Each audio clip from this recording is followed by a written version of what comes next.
Hello, ladies and gentlemen of the internet and of YouTube, and welcome back to Ringlight Fables. I am your host and dungeon master Skijaramaz, otherwise known as Tone Shift, and with me today we have our full cast of players. We have SepiaWolfe playing Tuki Fletcher, our female Crovan rogue. Hello. We have Mick playing Boron, our half-dwarven battlemaster. Morning. We have Willyzin playing Ludviek, our Rythari paladin of Suna. These cookies are amazing. What is in them? Dough. We have Goldwyn playing Minnove, our koboldic bard. Hello. And last but certainly not least, we have Impulsive playing Kari, our Crovan bard. I put weed in the cookies. Oh God. So. Well, you want to know what a still demonetized. like? You're gonna get one. So. Nah, we're not demonetized. Weed is legal here. So. Where last we left off, our newly formed band of adventurers had taken themselves into the foothills south of the village of Lambsong, following the scent of a boy who had seemingly been abducted from his home, ostensibly by a beast referred to as a Lugarith in the small village of Lambsong. Following the boy's scent eventually led this band of adventurers to the outskirts of an old, seemingly abandoned military tower, maybe just an old scout watchtower from long ago, now occupied by a mercenary band who, according to them at least, are here to track down the Lugarith. Eager to see why the boy's scent leads here, various efforts were made to snoop around, poke noses in, and gather information, opening with a charm spell to get the party into the encampment under the guise of tracking a fugitive Crovan, Tuki, so that they could try and get eyes on the situation, but were unfortunately not able to glean much and were shepherded out the southern end of the encampment with little to no information gained. I need to tell my phone to shut the fuck up. Next, Tuki returned under the guise of wishing to join this mercenary gang, as they seemingly have similar interests and alignments, being general outcasts from broader society for one reason or another, and seemingly Jaka took a degree of pity on that story and permitted Tuki to stay, at least for the time being. During this period of seemingly being allowed to just take her ease in the place, she was able to speak with one of the mercs and get more details on what they're doing here, namely that the Lugarith, the beast that has been harassing Lambsong, is in fact a fabrication, a fiction devised by the hunter of these mercenaries, a Rythard named Korivas. Eventually, it was able to be deduced that the boy is almost certainly being held inside the abandoned tower itself, and a means of withdrawing the boy and extracting him was devised. Tuki would return to the camp and just wait, while the rest of the party would circle around and make a big show about believing that their fugitive was here. drawing attention and eventually leading into the instigation of a full-on battle. As weapons were drawn and combat initiated, various blows are traded while Tuki managed to slip by Korivas and into the tower in order to confirm that, yes, the boy is here. And it was at that point, at the end of Korivas' turn, that we ended. And it is there that we shall resume. So, my friends, battle is continuing. And for some reason, it is not... that would be why. For some dumb reason, my GM screen, or my recording screen, is displaying as a GM, not a player. That's annoying. Excuse me a moment while I deal with that. There we go. Now the viewers know everything. No, they don't know shit.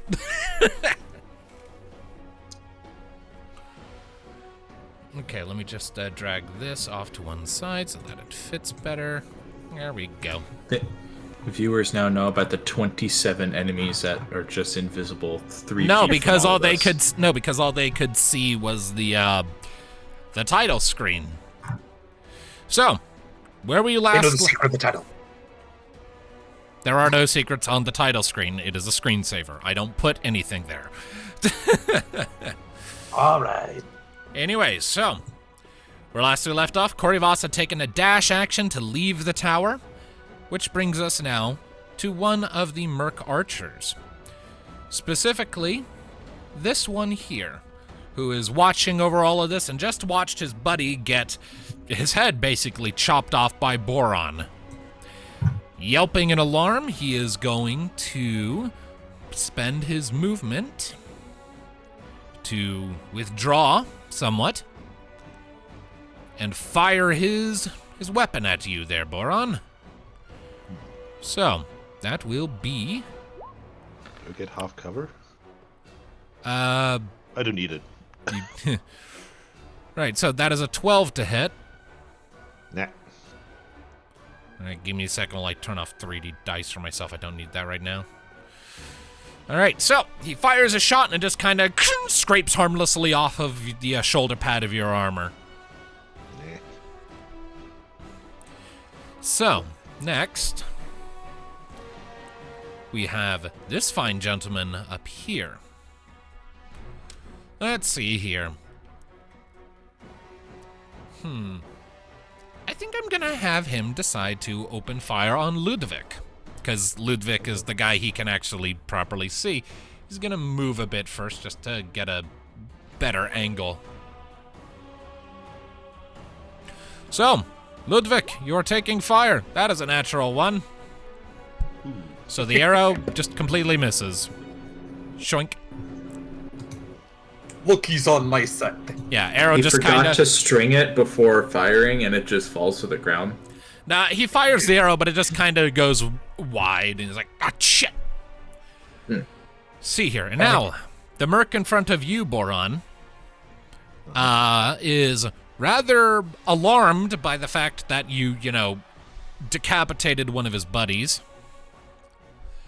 And Come on, is... Give it to me.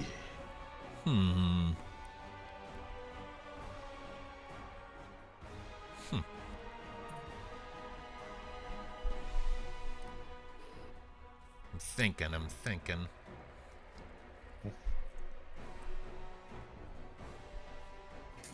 He's going to take the disengage action Eh. and is going to withdraw. I damn need the sentinel feet. All right, and with that, we are back to the top of the round, and it is Jaka's go. So, let's see here. Jaka has Kari in front of him and Ludviek behind him. And is going to... And a cliff face to his left. Yes, he is going to make a multi-attack. And swing. Since Kari is in front of him, he'll make 1 attack against Kari and 1 attack against Ludviek. So give me just a second here to adjust something. Okay, that's fine. So. Does he get disadvantage for being flanked, or does that only happen for us? No. I think that only happens for you. Okay. So, that will be a 12 for Kari. That's a miss. Yes. So, after you sort of left this gash in his belly, he lets out a grunt of frustration, sort of brings his glaive down to try and sort of like go for your head, and you sort of duck it. He uses the momentum of that to spin to make a swing at Ludviek. That will be an 18. That just misses. Ooh. Close. So Ludviek, as he sort of spins around and brings his glaive around, you lift your shield and sort of catch the worst of it. And, you know, as your metals sort of scraping against each other, Jaka just scowls bitterly.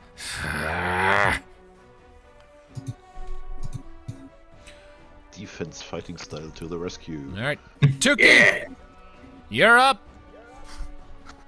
All right, I am going to approach the boy, still with the blanket and teddy bear to hand to him. Is he bound or stuck in any way? His ankles are tied together, but that's about it. I'll fast hands untie him. All right. With a bonus action, wrap him Alright. in his blanket, and I'm gonna try and pick him up and go out a window. All right. So you quickly go through the motions, untying his ankles. You mentioned before that you were here to help him, but he is still visibly very unsettled, upset, not feeling safe in the slightest in the current situation. So I'm just gonna roll a quick roll. Wow, okay, 2 natural 20s. He was basically making a insight check at advantage to basically convince himself that you were telling the truth and on his side, and he is trusting you implicitly right now. He's like, oh, okay. All right. Yes, use all the good rolls to our advantage. So, all right, so you quickly untie his things, you heft him up, and go to quickly scramble out a window. Given the severity of the situation, but then again, and the fact that you are, carrying the boy, I'll necessitate an athletics check, but it won't be a terribly hard one. All right, here's hoping.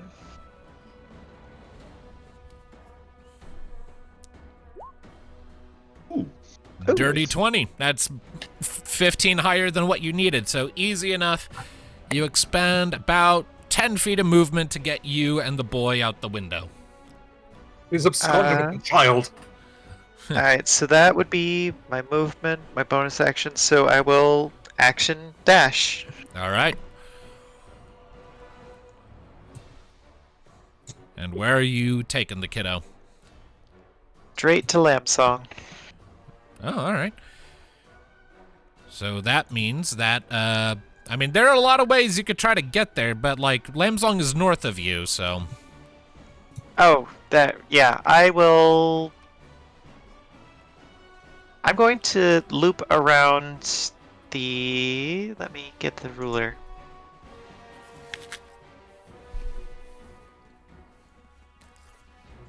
Oh, I can only get this far anyway. I'm going to loop around the back so that if they come back, I'm not seen. All right.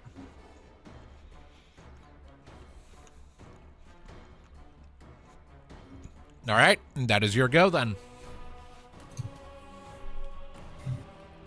Now we cut back to who? Who the fuck is this? Where the fuck are they? There they are. Way over there. Yep, so that archer who seemingly was one of the sentries or sort of perimeter guard. Well, he did a second ago just see Minnove attempt to use hold person on Jaka. Did he, or did I stay, like, sneaky? I'm assuming you weren't being terribly sneaky when the fighting broke out. You made no mention that you were trying to be. Oh. They know us where we are. Darn it. Yeah. So, he is going to attempt to shoot you, Minnove. Okay. That is a 22 to hit. It hits. Sheesh. All right. So that means that you will take 1d8 plus 1 piercing damage. Wait, hold on. Is that... No, it didn't roll it automatically. Okay, that is a total of 8 damage to you. Ouch. Cool. So, Ow. So an arrow sort of strikes you right under your still outstretched arm, sort of eliciting a sort of snarling yelp from you as you sort of duck back behind the trunk of the tree instinctively just to get out of the line of fire for a second. Fuck. And that archer will then use his movement to duck back out of sight a bit. Give himself some cover. Next archer. Which archer is this? Oh, he's this one, way up top. Way up there. He will come to about here and will fire at Ludviek, because that's the only person he can really see from this distance. Everyone's shooting at Ludvik's back. That is a 7 to hit. He misses. By far. All right, so there we go. Just making a quick adjustment. All right, so he can't do anything else on this turn. Ludviek, it is to you, Lion Man. Alright, this just comes a question. Between Minnove and Kari, which one is more likely to use a martial weapon? Well, That's Kari up to already you, has I a think. rapier drawn. Okay, then, alright, I know exactly what I'm gonna do. I am going to cast Bless upon myself, Boron, and Kari. You bless up to 3 creatures of your choice within range. Whenever a target makes an attack roll or a saving throw before the spell ends, the target can roll a d4 and add the number rolled to the attack roll or saving throw. And since you Nice. said it was a 10-foot height, and that's 15 feet to Boron, he should still be in range. Yeah, he is still just within reach.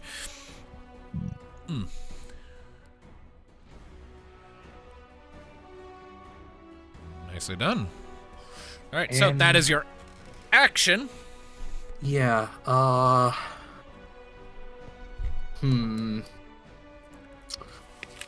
And I think that's all I will do for now. Yes. All right. Boron, it's to you. Okay, I feel good and blessed and... Yep. Push it up, Boron. I head right between these guys. Oh boy. I know that I'm making myself a target, but I'm doing so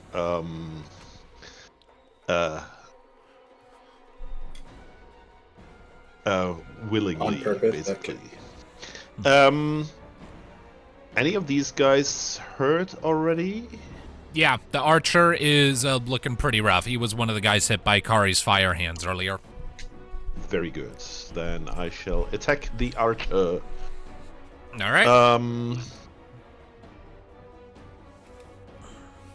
And I am going to use my battle axe. Ooh, it's 24. Don't even That need is the a- bless. That's a definite hit. 10 that's- slashing damage. Yep. All right, so you as you come charging in, these two sort of scatter a bit, and as that archer is frantically reaching for a little dagger sheathed at his side, you sort of turn, sort of broadside him across the face with the flat side of your axe head, sort of dislocating his jaw and sending him staggering. And then with a quick little flick of your wrist, hook the blade of your axe sort of into his collarbone and under his rib cage, and then pull. And he is physically quite unmade. Okay. Very good. He had 2 hit points left. Yes, okay. All right, so I'll just remove him from the turn order. All right. Anything else you can do, or is that it? Unfortunately, that's it for me right now. All right. Minnove, you're up, gal. All right, I'm gonna kind of like coil a little bit as I get hit where I got hit, and then I was like, "God damn it!" As I'm gonna cast Dissonant Whispers Ooh. on Jaka here. Nice. All right, that is a DC 12 saving throw. It is a what save? It's a Wisdom. Wisdom. All right. And he does not have proficiency in wisdom saves. 4. He does not succeed. So 3d6 I have to roll here. How do I roll damage? Sorry. Just /R space 3d6. Should be fine. Okay. If you don't have R. it sort of plugged in somewhere, you can do it manually like that. Okay, cool. Is there also a dice thing on the side here? Yeah. There is. Cool. That is a 14 points of damage. Ouch. And he also has to move away from me as far as he can as a reaction. So that gives, yeah. Oof.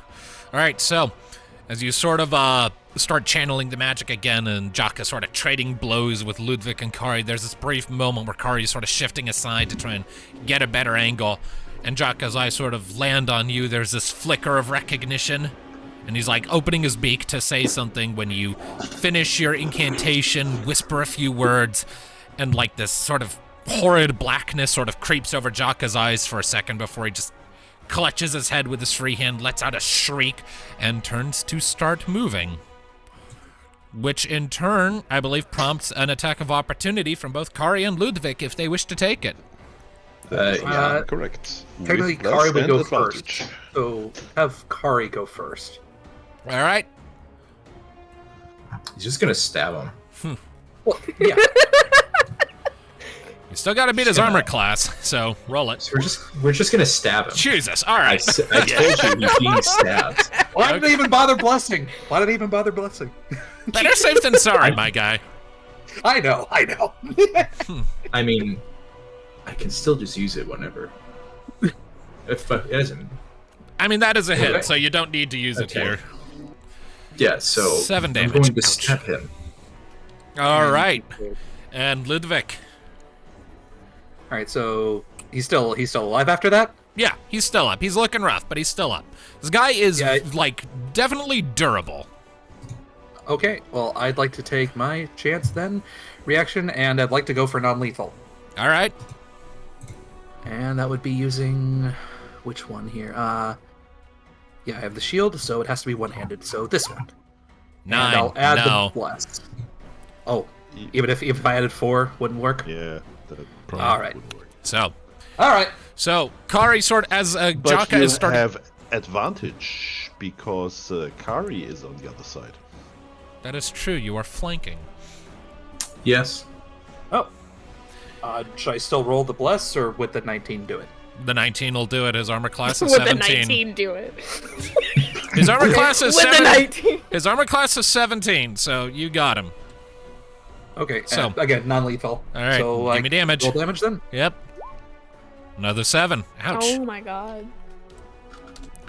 So, as Jaka is turning to try and sprint away, Kari, you sort of leave a shallow slice along his hip that sort of staggers him a bit.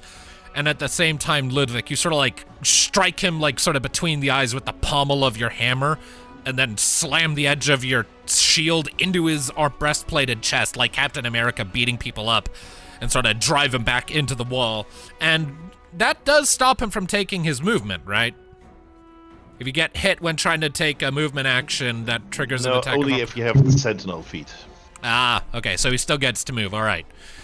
So, however, following that crunching shield strike to his chest, Jaka sort of caws loudly in your face, Ludviek, loud enough to sort of make you wince and fold your ears back, and that's just enough of a distraction for him to grab the shaft of your axe and the edge of your shield, shove them aside, and scramble past. So he will move as such. sort of a... took a beating. Oh yeah, he is looking real rough. He's still up, but that definitely hurt him. Yeah, he did what? We did we did 28 damage. Something like that, yeah. In total. Yeah, so that was a lot. All right, Minnove, that was your action. All right. You triggered a lot of shit there in a few seconds. Well done. Woo! Woo! Woo! As my bonus action, what can I do as my bonus action? I guess I don't really have much as a bonus action right now since I don't have any bardic. Not at this level, no. So Minnove is gonna try and move up. How tall is the hill again? 10 feet? Yeah. And I can only move. I can only move 30. So I guess she will get like up here and then make like about a 5-foot imprint on it. Cause wait, would 30 from here be able to get her up? Yeah, should be. Just about, yeah. Okay. It'd be just enough to like sort of get you up to the lip there. All right. How do I drag her? Sorry. The arrow one, select Control S, and then you just drag around. And you can right click. Well, like as you're clicking and holding to drag you around, you can right click to sort of measure how far you're traveling. Right click? Oh, it's not working. Either way. Like Sorry, that. I'm just trying to cool all stuff. Oh. Yeah, it's nice, huh? I'll just move her. I measured it out. It's about right there that I want her. Yeah, right. Right there. So she's running back up there now in the clear, very much open. Mm-hmm. And run up that hill. Run up that hill. That's gonna be her turn. All right. Kari, you're up. There is an ancient tradition in the house of Krathodil known as run up behind them and stab them in the back. I mean, I will say that Jaka has spun back around to face you at the end of his movement. Okay, fine. Then he's just going to... Actually, no, you know what? Kari's going to run up there. And he's going to go there. And let me just read a thing real quick.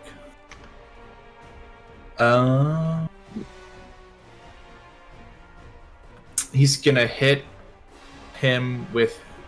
He's going to hit Jaka with a level 2 Burning Hands. Oof. All right, cast it. That is a... I need him to roll a 14 dexterity saving throw. Well, dexterity is one of his good ones. That is a 15. He passes. Okay, he still takes half damage. All right, so roll Wait, me. so I need to roll 4d6. 4d6. I'll whip out a calculator for divisions. 16. That is 8. I think. That's pretty good. All right, so you sort of come charging after him and release another gout of flames from your open palms with another quickly spoken incantation. Jaka sort of staggers back a bit, holding up one arm to sort of shield himself. He is not happy right now. He is having a very bad time. You think it's spouting out of the palm of his hand? No.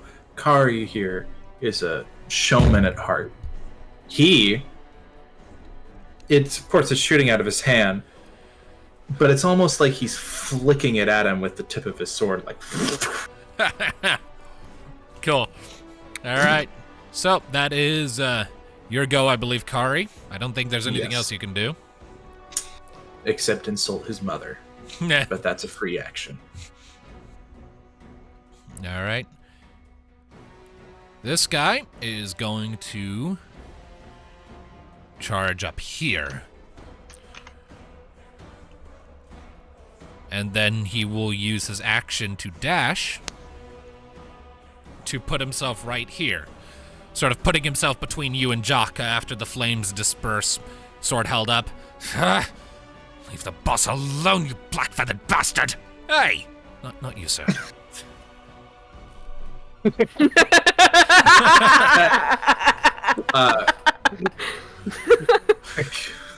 It only occurred to me after I said it that, hold on, shit, that's racist.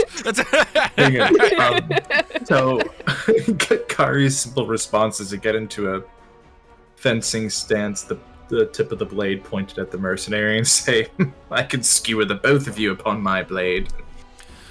Well, now it's Korivas's turn. Uh-oh.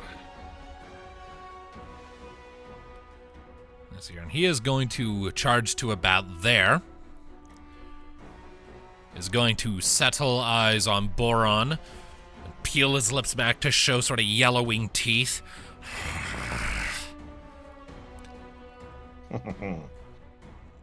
And he will hold his action. Okay.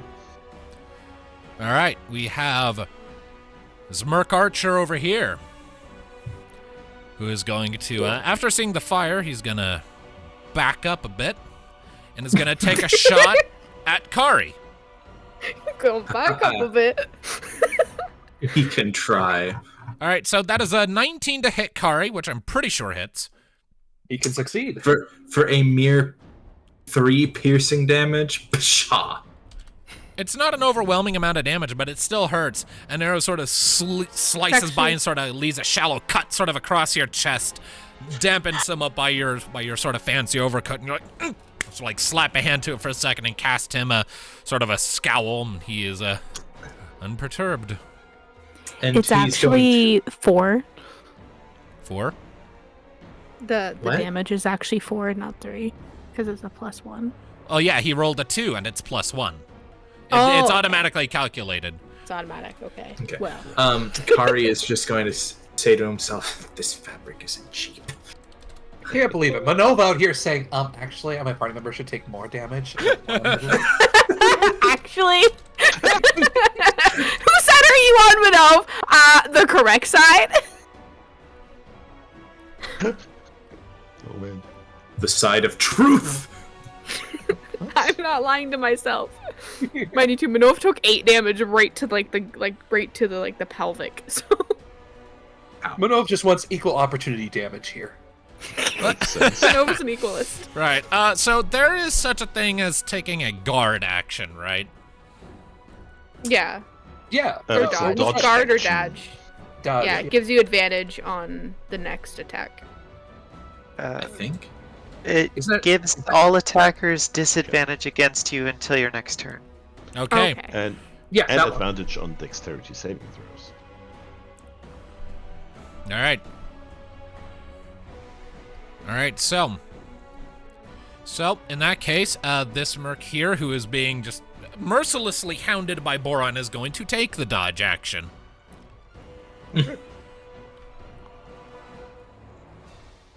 All right, and with that, it is to Jaka. Let's see here.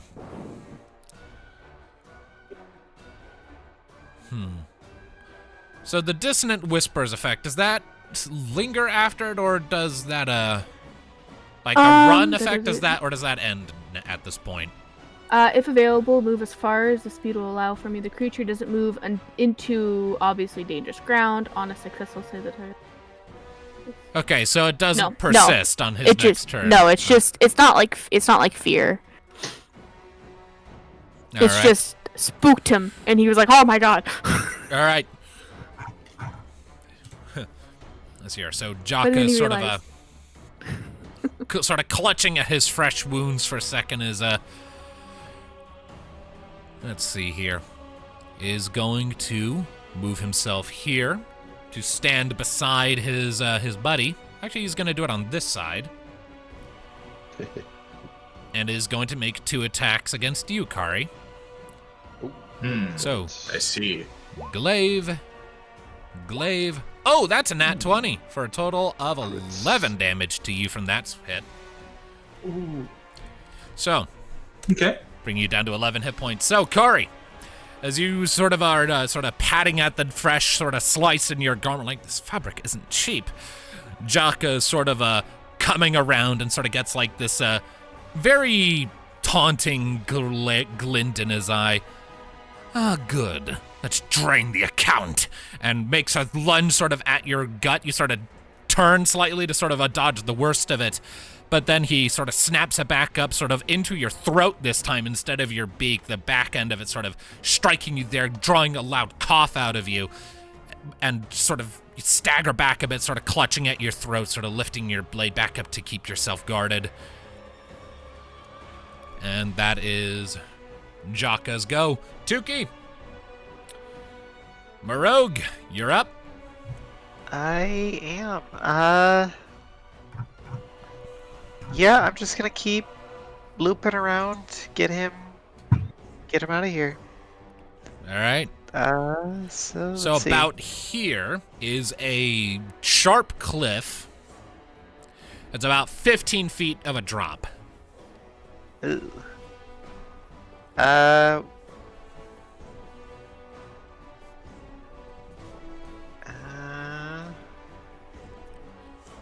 That's not good.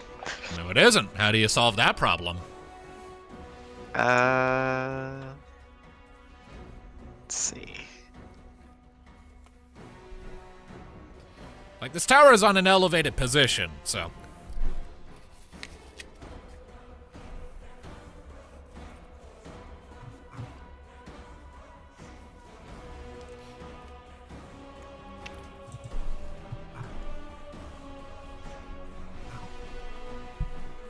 Sheer drop?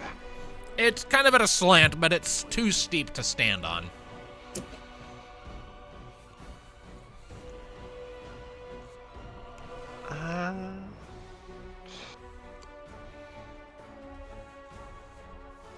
Sorry, didn't realize it was that big of one. You know what? Carrying him, she's just gonna jump down that 15 feet. I will eat the damage. Nom nom nom nom nom. Delicioso. All right, give me a second. I need to find the fall. It's 1d6 per full 10 feet of falling. 1d6 per 10 feet? Yep. All right.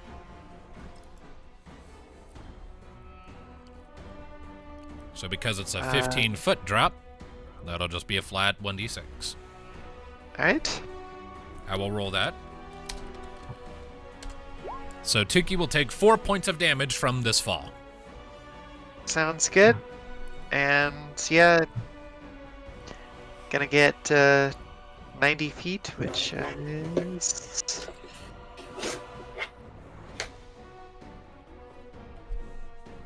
Here then. All right. So you kind of go running, you take the leap, and like your ankle bones protest the impact, and you sort of let it in and make a quick con save for me. Oh no! Oh no!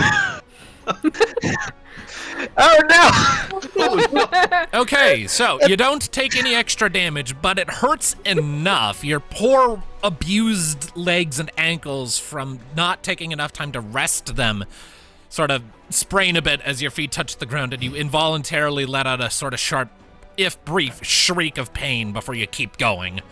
Loud enough that other people, like basically everyone on the battlefield, heard it. Perfect.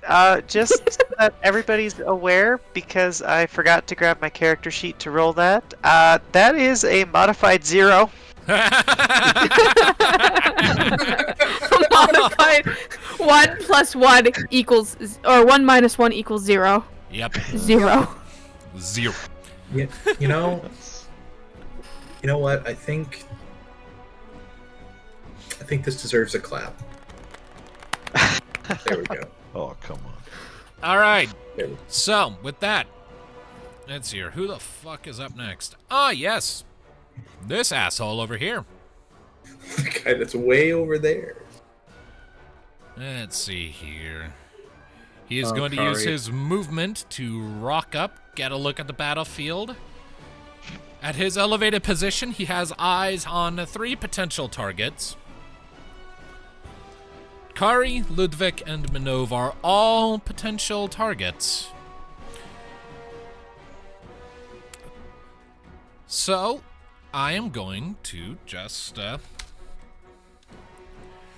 he's gonna rule out Ludviek, because Ludviek is far enough away from anyone and looks to just be a head basher. Kari is up close and actually fighting with people. And Minnove is at range and looks to be employing magic, so it's a choice between Kari or Minnove. He is going for Kari. Fun fact, he gets a disadvantage for firing in a melee. Is that a thing? Yes. Ah, okay. Yeah.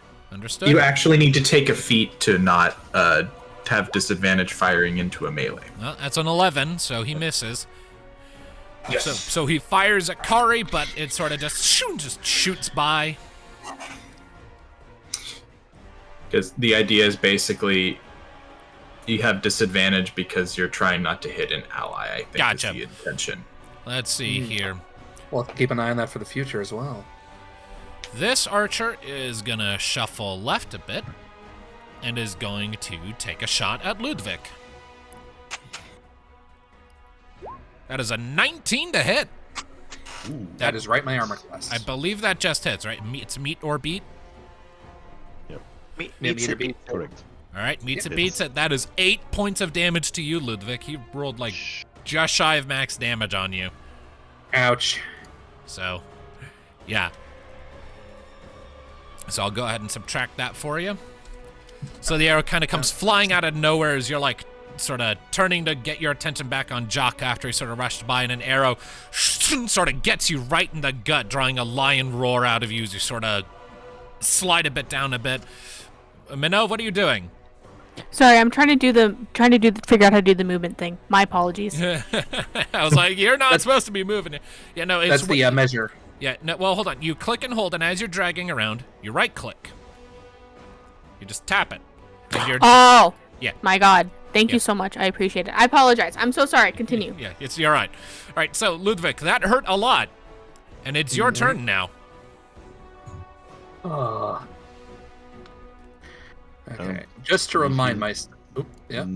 I believe you need to make a concentration save for the bless. Oh yeah, you're that's right. right. Yeah. All right. So this is that'll a con save. Yep, and I believe it's just 10 because the damage wasn't higher than that. Yes. All right. All right. Well, con save. And I'm gonna use the bless D4 to hopefully keep the sucker. Can you do that? I'll allow Yes. You can Okay. absolutely do that. it. All right. I'm blessed. So good to bless yourself. 4 All right. plus 7 is 11. Yep. Yep. So you managed to keep your bless going. Good. 'Cause we're probably gonna need that. All right, it's your go, Lion Man. What you doing? Well, getting shot is just like, getting shot, yeah, that does not make him feel good. So I think he is going to, let's see, what was his movement again? 35.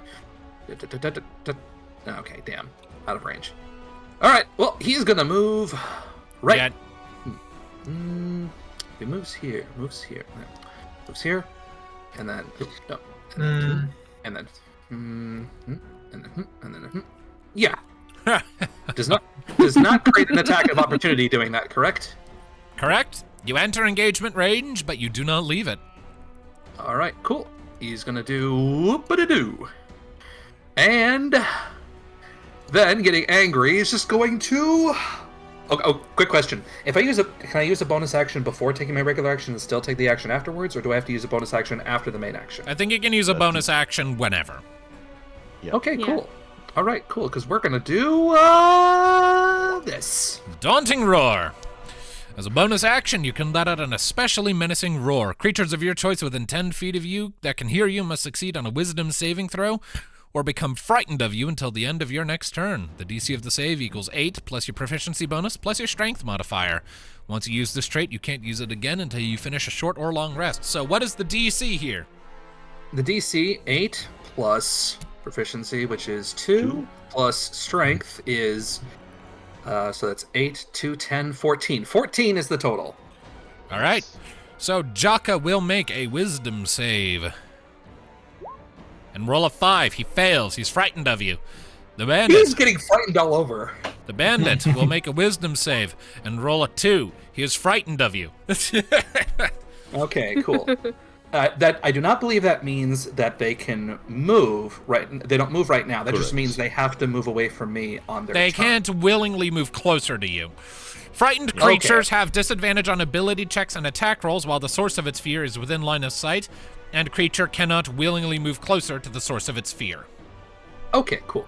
Good. Then they have a disadvantage that will help in the coming melee. Indeed. Good. However, Kari needs to make a saving throw as well, as he's within. No, creatures of your choice. Oh, very good. Yes. For Kari, he it's more like chooses. a rallying battle cry. It's like, hell yeah! It's like Thor fine showing right up on the there. battlefield. It's like, ha ha! You're screwed now! Yeah? That's my Yes. Rythar. Yeah. And then he is going to do an attack upon Jaka. All I right. am going to make it with an intent to be non-lethal, as always. Just assume from now on, I'm Skage, assuming. anytime I'm making an attack, it's always going to be non-lethal. I gotcha. Unless I say otherwise. Alright, Understood. Here we go. Damn, a Oh my 25 absolutely hits. Give me damage. 8. Ouch. All right, that is quite the hit. So you sort of let out this bellowing roar, lion's roar, as you surge around, and as you're sort of coming around behind Jaka, as he's sort of shaking his head and sort of clutching a hand to his ears, you come out of your charge with sort of a spin and crunch your hammer into the side of his hip, into his pelvis. You can hear like almost bones cracking before Jaka sort of shifts back like. Ah! He's sort of favoring one leg now. He is not looking great. Okay, and that's everything I can do. Indeed it is. All right, that brings us squarely and concisely to Boron Emberfall. Do your thing, Dwarfman. Kill. Okay. Yeah. This smirk guy still does the dodge action thingy, Yep. Yeah. which is actually a very annoying thing for me. It's very inconvenient. I hope you know. Yeah.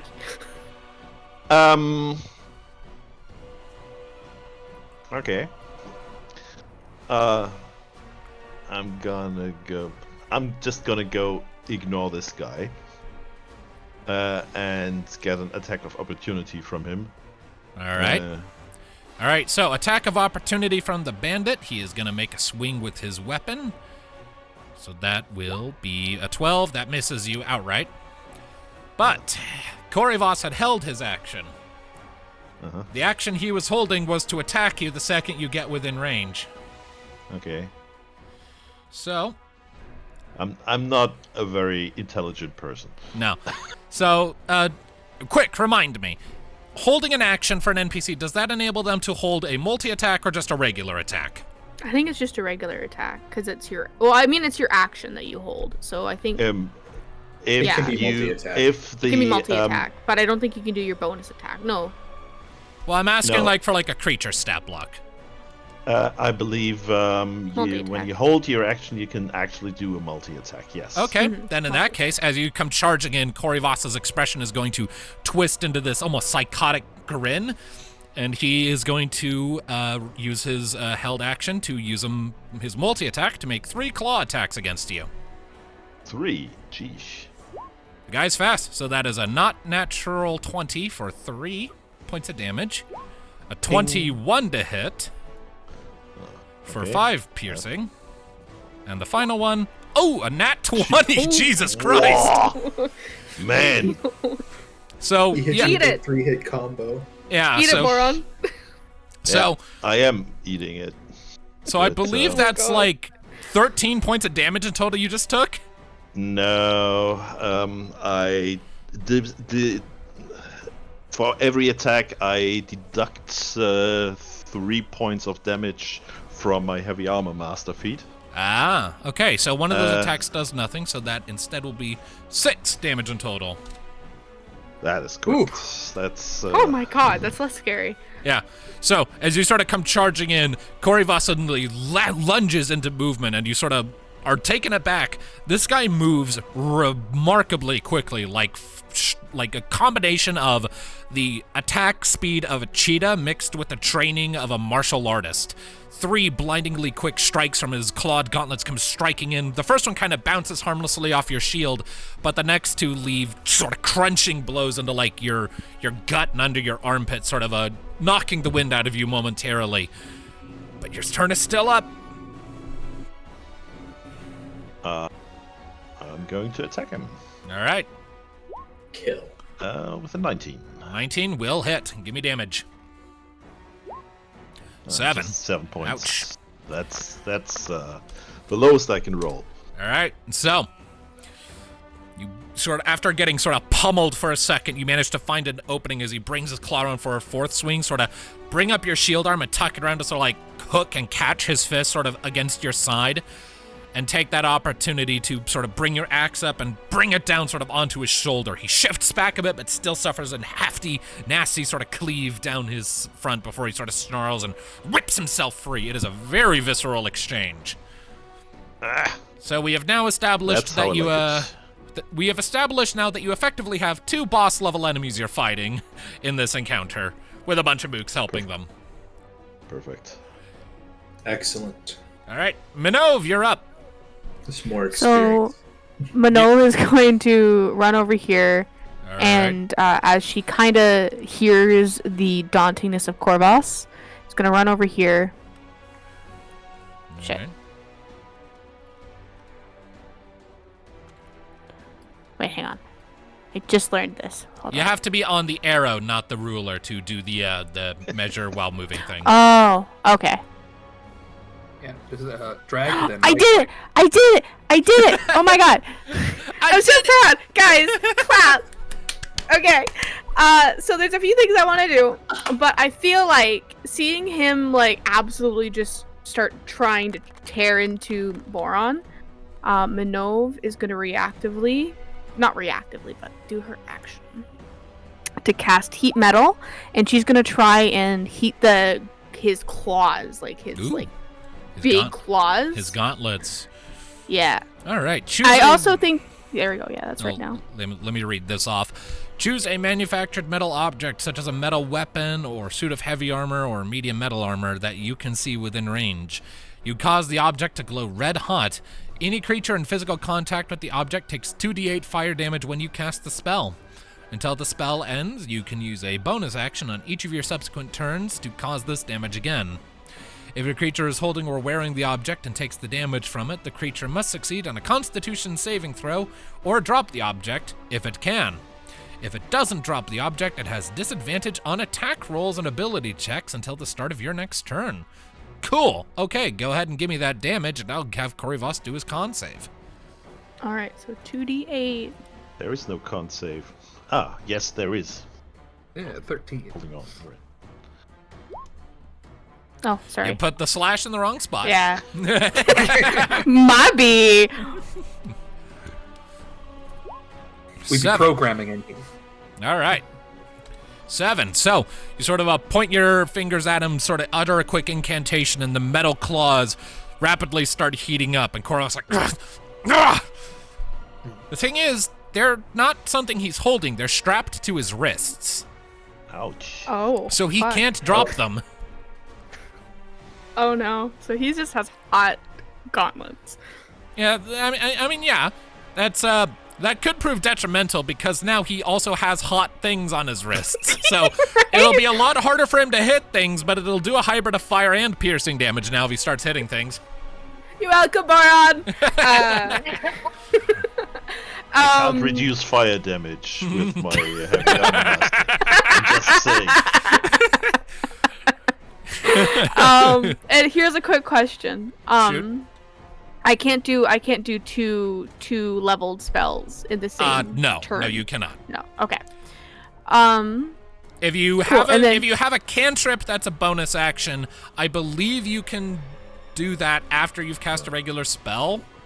Yeah. I think is that how that works? I think so. I know you can't cast two, so I just wanted to make sure. Because I know sometimes I played games and the DM's like, yeah, you can cast 2 if it says bonus action, because there's not that many bonus action ones. So my apologies. But no worries. All good. So Minnove is going to do that, and then kind of like, oh shit. We just did this, people. We just did this today. You click and There you drag go. with left click and right click So to mark she's your gonna stopping use the point. rest of her. She's gonna use the rest of her movement. She only moved 20, so she's gonna move to the 10 there, All right. and she's gonna try her best if she can to kind of sneak back into the shadow of the tree if she possibly can. Okay. I mean, hiding is generally speaking considered an action. Mm-hmm. Not actively like going, but she's like.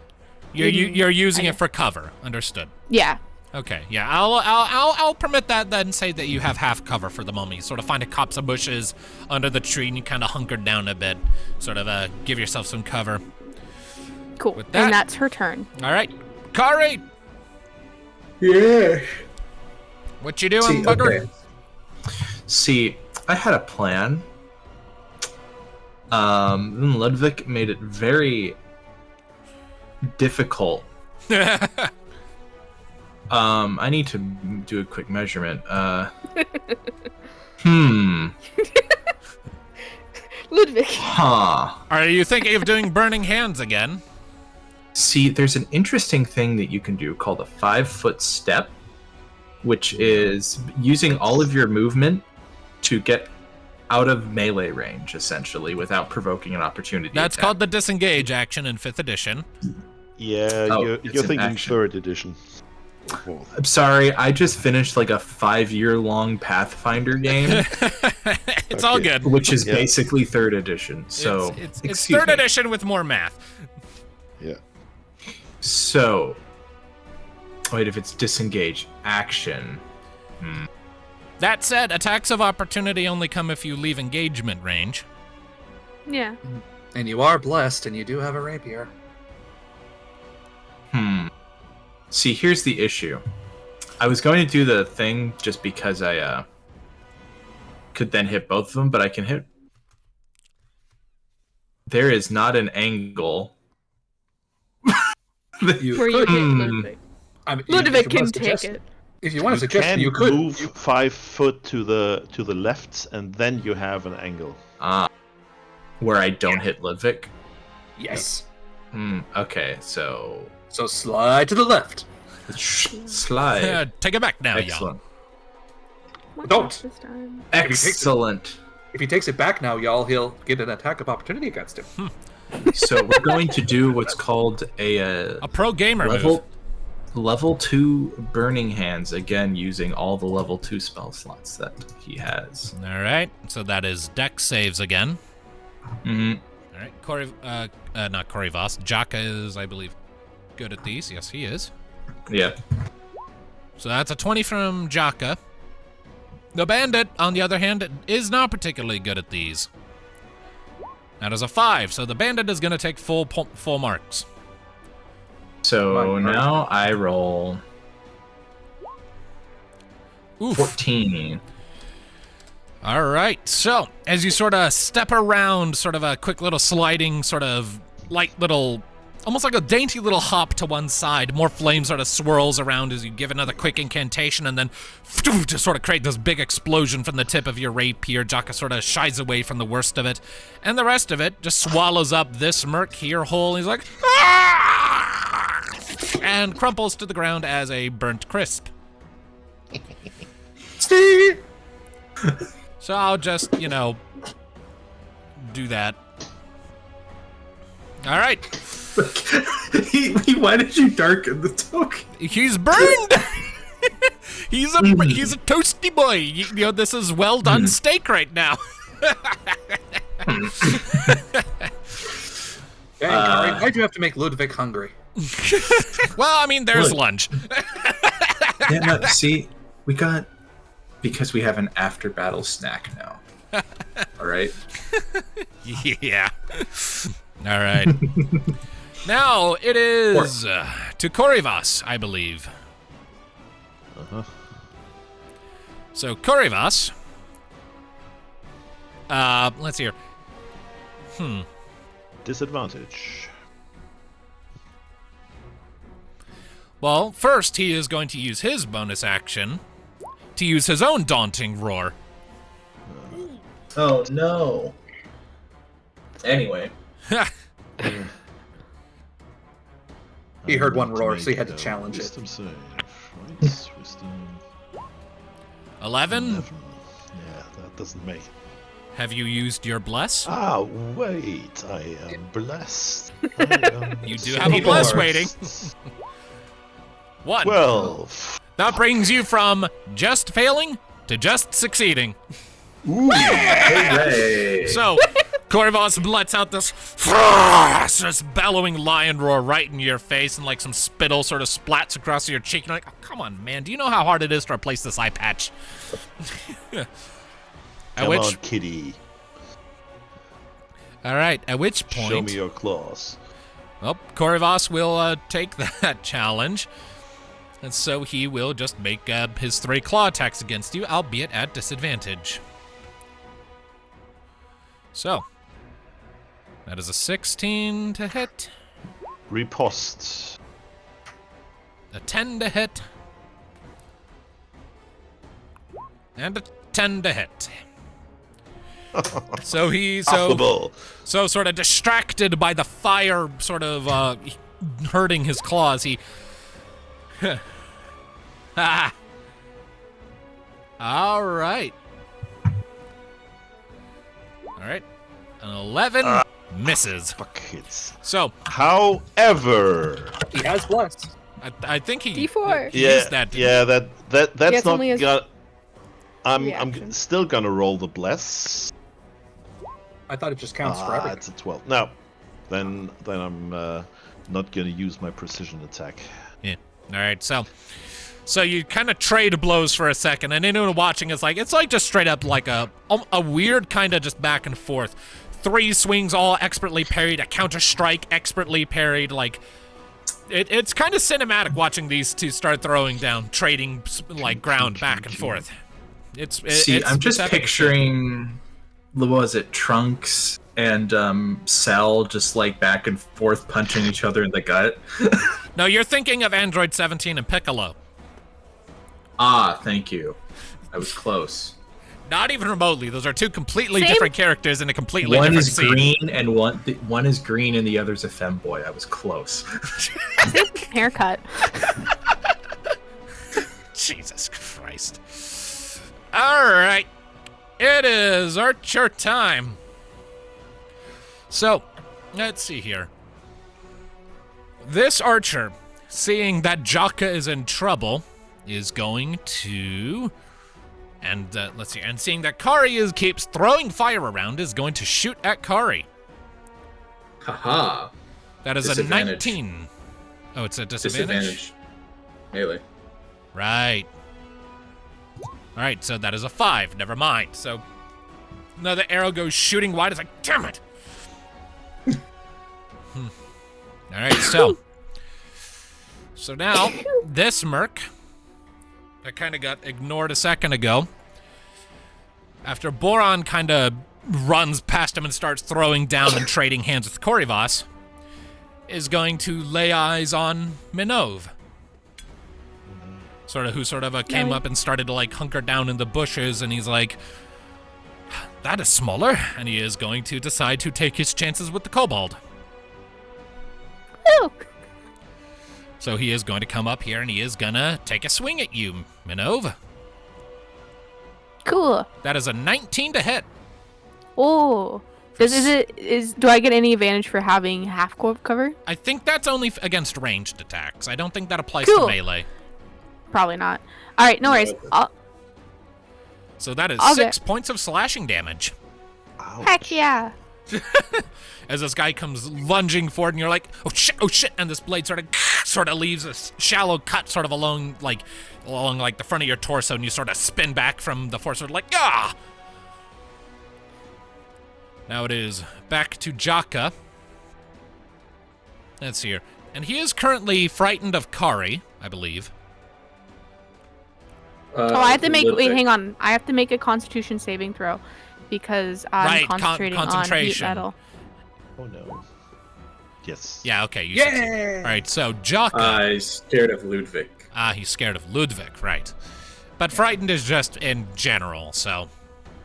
Yeah, it's not fear. He doesn't have to run from me. He just can't. He's got disadvantage while he can still see me, I think is the thing. Correct. Yeah. And he can't move any closer. Not willingly. All right, so... let's see here. So, Jaka... is going to take the disengage action.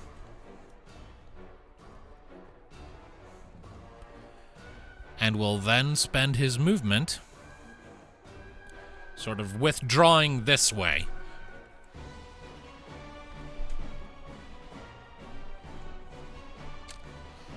I mean, can he do that? Because he has to move towards me in a sense. That's That is true. true. Fair. I guess pretty much anywhere that's... Then in that Well, case, if he just a moves- straight run that way. Yeah. that That works. works. All Like, if he right. goes that way and then goes back, then he can. Yeah, he can't. Now he can't go towards Kari, Mhm. at least. All right. Tuki, I think it's pretty safe to say that you're just kind of lost in the trees at this point. Damn it, I need you.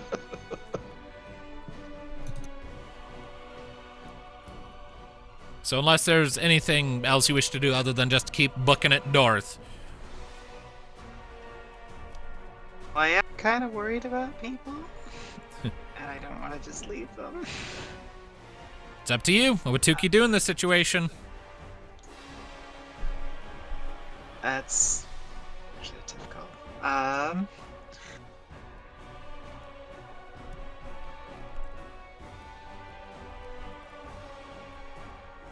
Oh. I'll put him at the base of a tree and say, "Wait here." All right. I'll let that count as your fast hands. Okay. And then I'm going to use my action to climb the tree so that I'm not leaving him. All right. And I'm going to pull out my bow and shoot. All right. Given the precariousness of where you are, I'm going to say that basically anything you're trying to hit that you do have line of sight on is going to constitute as having half cover because there are things in your way. There. So So I believe that imposes a penalty, right? -2 to hits. or +2 to AC. Yeah. And I gotta see. Short bow. It's I range. think that's long range for your bow. That's fine. No sneak attack. All right. So who are you trying to shoot? I'm gonna try and shoot Mr. Lion Man fighting Boron. All right, Korivas. Korivas. This is at disadvantage because it's at my long range. Ouch. Yeah, no, that misses. So you draw an arrow and fire it, and just kind of shoots past and sort of thunks into the ground, sort of between Boron and that archer corpse. Okay. All right. So that ends your turn, Tuki. It is now to a Merc Archer. Let's see here. Let me double check something real quick.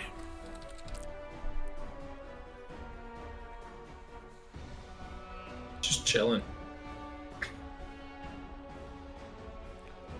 He is going to... He is going to fire at Kari, because Kari keeps throwing fire around. Okay. There's no longer a melee. Oh no! Hey, Kari! Fuck. Yes. That is 13 points of damage from a critical hit. Yeah. You are down as an arrow Like, sort of after hang Jaka. on. See, here's what we can do here. All right? We can do here is... I forgot to move the camera over. What we can do is... Fall over? Take the hit. So... What I said. Eat it. So, yeah, you're down. Okay. So, nope, nope, okay. Hold on a second. I accidentally gave you an extra HP thing you do not need. Be gone. There we go. All right, so you are at 0 HP. When your turn comes up, you'll need to start rolling for death saves. On the plus side, plus does affect death saves. Yeah. So, after Jaka sort of shoves past you to get away from Ludviek, you sort of turn to go after him just in time for an arrow to like hit you square in the chest. And you sort of stagger back and sort of slump against the rock slope behind you, sort of struggling to breathe, vision swimming. You are no longer capable of participating in the fight. Okay. Unless you are healed and gotten back up. This archer, meanwhile, is going to shoot at Ludviek. There's a 21 to hit. He rolled really well, so that is 6 piercing damage to Ludviek. Damn it. So you are down to 10 hit points if there's nothing you can do about that. Not as a reaction, no. All right, so for you, like after that arrow sort of hits you in the gut earlier and you're sort of like turning to go after Jaka, you see an arrow hit Kari and he sort of slumps against the wall and you like instinctively take a step toward him, only for an arrow to sort of hit you square between the shoulder blades, warded off from being crippling by your armor, but still hurting. Ow. Indeed. It is your turn, Ludviek. Alright, just quickly rereading. I already did that, and okay. Alright, well...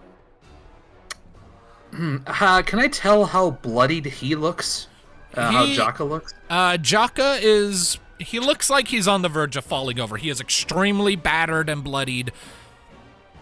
If you make an insight check successfully, I might tell you basically how close he is to falling over. Okay, 9's not quite high enough to do a battlefield read like that. You just note that he does look really fucked up. Alright, well But then... anything more than that...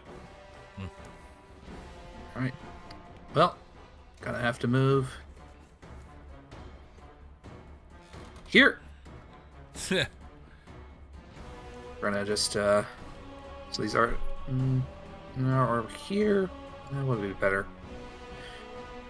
Yeah, you know what? I want to corral this guy. Here, just in case my attack misses. And we are gonna do... Boron. Ludviek is gonna run up there and he's gonna go... slamming non-lethal on this guy. And 16? with bless... But bless. Yes. An unnatural 20. Unnatural 20. All right, give me damage. And... 5. Literally the lowest I could have rolled. All the same. How would you like to knock him down? How about a slam right to the ankle? Like he's running up right behind him, just with that, just whips it right in the guy's ankle, and then as it causes him to fall back, he then slams him right in the gut, straight on the ground. Yeah, that works. So you do that. Jaka crunches into the ground with a, and he's like clutching at his gut, bleeding on the ground. He is very much out of the fight. All right, and then since I moved, just how much? Oh, wait, was it here? 1, 2, 3, 4, 5. Yep. Yeah, okay, you've that was my used- max.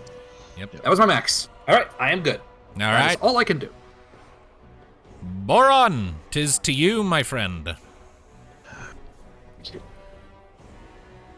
I'm seeing Minnove getting bedraggled. I'm gonna ignore this guy.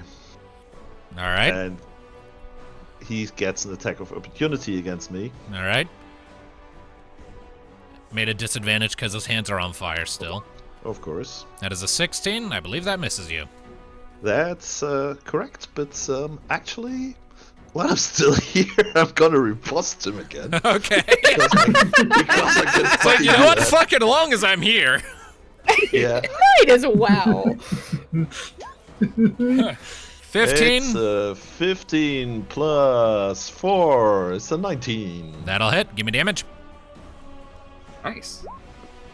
7. Fucking 7 again. I mean, hey, it's not a bad number. It's high-ish. Don't forget your Especially for this level. It's the lowest I can roll, basically. He rolled a one. Yeah, Yeah. but roll your battle damage and your I think it was If you counted hit in for a that five. already, his superiority die. Yeah. Hovering over it, Oh, it it was? says 1 plus 4 plus 2.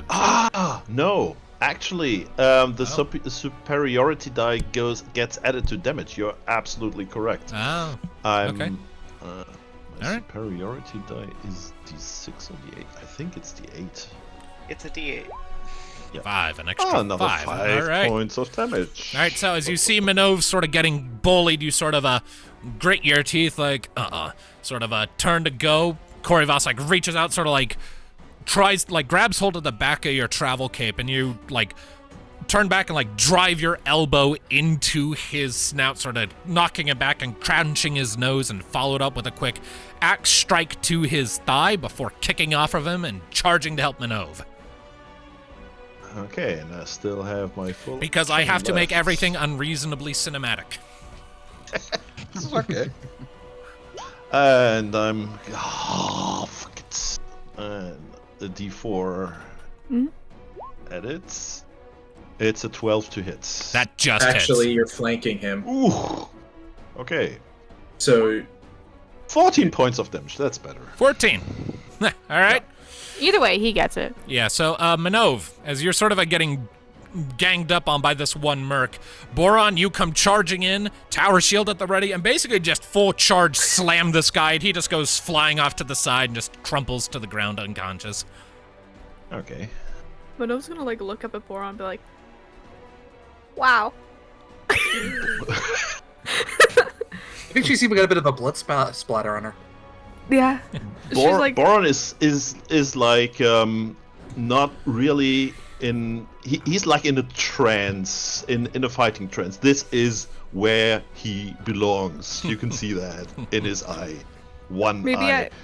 Minnove kind of regrets making fun of him for a split second.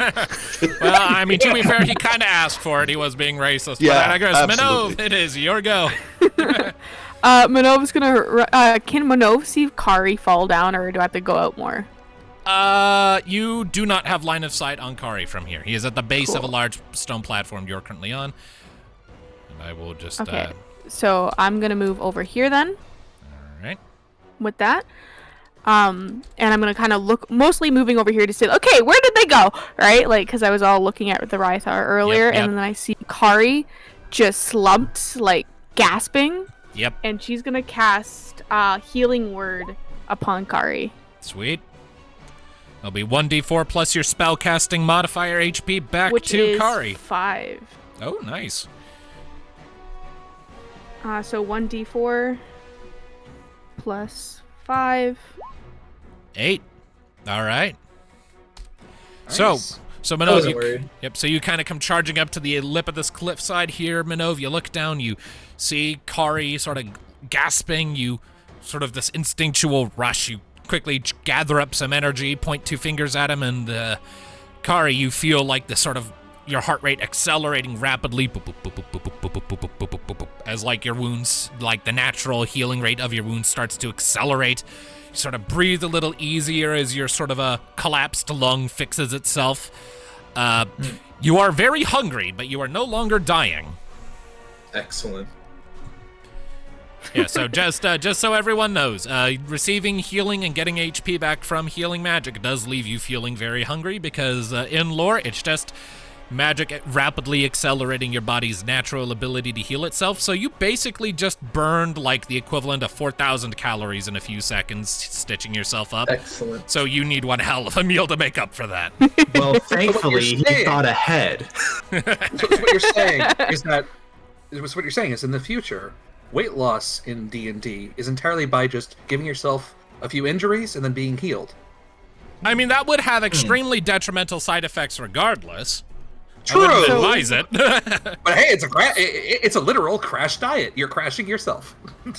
So because of that, that is a bonus action, healing word. Yes. She's going to use her action.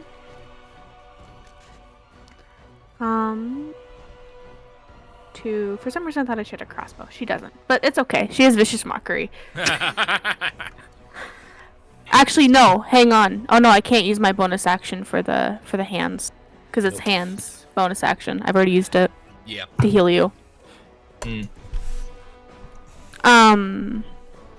So I'm going to use vicious mockery on this guy here, and kind of just taunt him, being like, "Hey, you ready to get fucked up?" All right, I believe. Go ahead and cast that. I believe that is a charisma save. Yes. Yes. Wait, hang on. Wisdom. Sorry, my apologies. And I don't know why it says my spell save should be D12. I think it's supposed to be D13. Yeah. It is. Yeah. Either way, figure out what's going on. All right, that. wisdom save. Yeah. 2. So he'll take our Psychic damage. 1d4 of psychic damage, and he has disadvantage on his next attack. All right, so you utter those sort of taunting and threatening words at him, amplifying them with some silent incantations of magic, and as they kind of settle into the archer's mind, he's like, sort of visibly sort of rattled. Awesome, and that's her turn. All right, Kari, you're up. You are itching like crazy, and you are hungry now, but you are back in the game. He's hungry for violence. Anyway, so you see this guy who just got vicious mockery? Yeah. Burning hands at first level. At you. All right, and he has disadvantage because of vicious mock, right? The merc. Just on attack roll, yeah. Okay. All right, so the merc gets a 20. So 3d6, and I'll have the end result. 12, so he takes 6 points of fire damage. I mean, you only need 7. A little more than that. So you release this gout of flame over the merc, and it's like, ah! He's not having a good time, but he is still up. Now, it is... I zoomed in too far. It is Korivas's go. Yep. Is there anything flammable in the area, by the way? Clothes. He didn't take His any clothes fire are on damage. fire. Yeah, the clothes are being worn, so no. Right. Oh, never mind. Oh, right, But, Korivas. Are we... Minnove, we forgot to do, like, the burning hands thing for Korivas.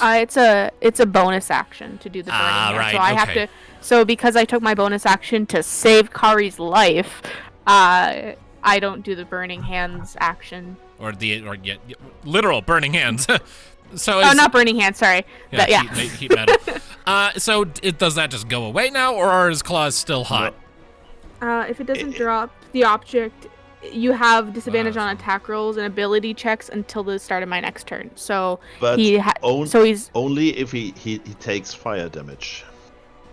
only if he takes fire. Well, I don't. He's not either way. He's not like he doesn't have a disadvantage on this. So All right. this is his one attack that he has he has regular roll on. All right. Well, Korivas isn't done with you yet, Boron. So he is going to close the distance and is going to open with a pounce attack.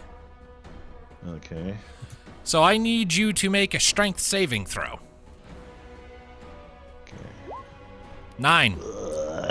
That is what about 11? Yeah, that's not enough. That is a fail. So you are knocked prone as Korivas just bum rushes you and pins you to the earth, and he follows it up with 2 claw attacks. Shit. And at advantage. Because you are I'm pinned. lying down. Well, and I mean, a 9 doesn't hit you, either of them, and 15s don't hit you, either of them. Nope. So he may have gone down, but he's not going down. So, He's got snake eyes. So, Twice. So Minnove, you kind of hear this loud metallic clang that sort of makes you jump and spin as you see Korivas, this lion, massive, just barrel into Boron, sort of carrying him through the air for like 5 feet before slamming him into the dirt. And it's, for a moment, you feel like the surge of panic as Korivas just start viciously like punching down with his still very hot claws, and like earth and dirt and little bits of rock are flying everywhere, and you think that Boron's just getting shredded, and then you see that he is rolling and knocking aside the punches with expert precision. It's like, oh, yeah, no, this guy knows how to fight. Okay. All right. Glad he's on our side. Right? All right, so it is now to this merc archer here who just saw Jaka go down. And he is going to shout, "The boss is down!" And he is going to rush at you, Ludviek, and make a shove attack against you. Right, so To try and get you away from Jaka. That's gonna be a strength saving throw, right? I think It's athletics. Athletics, yeah. Oh, it's athletics. Okay, that's even better. And okay, I'm going to also add the D4. I say even better. I could roll a 2 on that. Okay, so it's a total of 11. All right. So, and the other party can use athletics or acrobatics, right? No, the instigator has to use athletics. The person receiving can use acrobatics or athletics. Understood. All right. So this guy has to beat an 11 to succeed in what he's doing. He does not. So, a valiant effort as he comes charging in and basically like tries to like forcefully shove you away from Jaka, Ludviek, but you are much bigger than him, much heavier, and you manage to just kind of prise him off with minimal effort. Nice try. All right. Tuki, in your high chair in the tree there. I am going to use my bonus action to aim, sacrificing my movement to get a straight roll on Korivas. All right.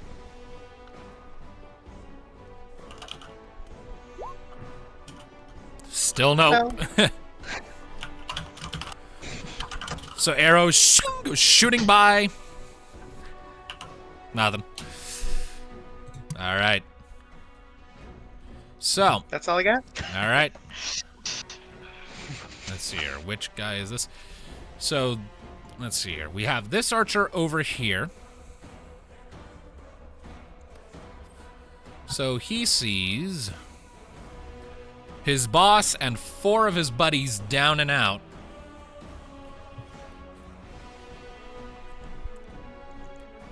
He is going to make a charisma saving throw. And he is going to fail. So, sort of, this guy is just going to use his dash action and just Take off. book it. He is running. He's gone, baby. Solid gone. Indeed. All right. Now, for the archer that Kari blasted with flame, he is gonna make the same charisma saving throw and succeed. So he is still going to try to create some distance, but it is for the sake of firing an arrow at Kari. At disadvantage. Of course. Right. Vicious Mockery. Oh yeah. I forgot about that. I mean, that's still an 18 to hit for 9 points of damage. I think he's back down, baby. Yeah, Kari, So Kari's like, I'm back. I'm down again. I'm back. Okay, so Kari, You know what? so as this guy is, yes, you got something? So here's what I got. Okay. Nothing. Silvery barbs. Nope, that you got rid of that. Remember? You traded no. that for Why'd you burning get rid hands Why'd you get rid of silvery barbs? because it was making me because- uncomfortable. Even then, he already attacked at disadvantage. Yeah. True. He was Can't like, get any more disadvantage than that. So Kari, you're down again as this archer like sort of scrambles up the hill, turns back toward you with an arrow drawn. You'll pay for this, you bastards! And Kari, you get hit in the chest again. There's like a tiny part of you as you're sort of falling onto your back that's going like, oh, for the love of the gods. As you're sort of like, your trembling hands are sort of hovering over the arrow, pretty much just replacing the last one, the exact same hole that was left in your chest a bit ago. It's like, come on, man. Actually, I like to imagine that it was still there, and it's just Robin Hood just split it. I mean, if that's what you want, sure. Anyways, Ludviek, it's your turn, I believe. Yeah. Only option you can do right now is attack. So, just going to attack that little archer straight next to him. And, yeah. Oh, could I? No, I'll save that for later. All right, regular attack. Here we go. Oh, Whoa. nat 20. Roll that damage. Just click on where it says Warhammer there, and it should automatically double it. Nope. Oh, sorry. Okay. Okay, there we go. 9 plus 4. All right. So, And so this guy, again, non-lethal. yeah. So this guy tries to shove you away from Jaka, and like, there's a small part of you that's like, loyalty to your pack. I respect it. And then you basically just backhand him square in the face with your shield, and he falls unconscious right away. Just kind of slumps against the gray wall there. Just pong. All right, and Just- then. Alright, and then, since that is the action, I have the movement, and... Okay, that is a normal action. Okay, no, I can't do any more bonus actions, looks like, at the moment. So, what direction do I move? That's closer there... I assume this is a wall, right? It's a Right fence. here, right? It's a fence. Alright. Yeah, like, Alright, well then, he's gonna... Would that fence be half cover? I mean, it's like standard rudimentary, like just Oh. very basic wood fence. Okay, so it's not a solid fence. It's Yeah. just a bunch of posts stuck together to create a makeshift fence. Yeah. I wouldn't Okay. qualify that as half covered. No, it's not quite All thick right. enough. All right, then can't move that. Well, I mean, hang on. Pure 35. Okay, would you allow me to have him run and hurdle over that? Since it's a very simple fence, he could just hurdle right over it, right? Probably. I mean, would that be athletics or acrobatics? It's a basic enough obstacle. I'll let you. I'll just let you. You're a big dude. You got it. Can I still roll athletics to see how cool I do it? If you want. Just bear in mind if you roll. Okay. Show off. Just kind of where he shield slams, looks over to the remaining archer, and just books it right through the fence. Just like You just run through it. You splinter the shit out of it. It disintegrates, and the archer's like, oh! You know what? I'll let you make an intimidation check just for that. Okay, intimidation. All right. Okay, the guy manages to keep his cool. He does not shit his Oh. pants today. Not today. Give it a bit, though. Jesus Christ, that was mean.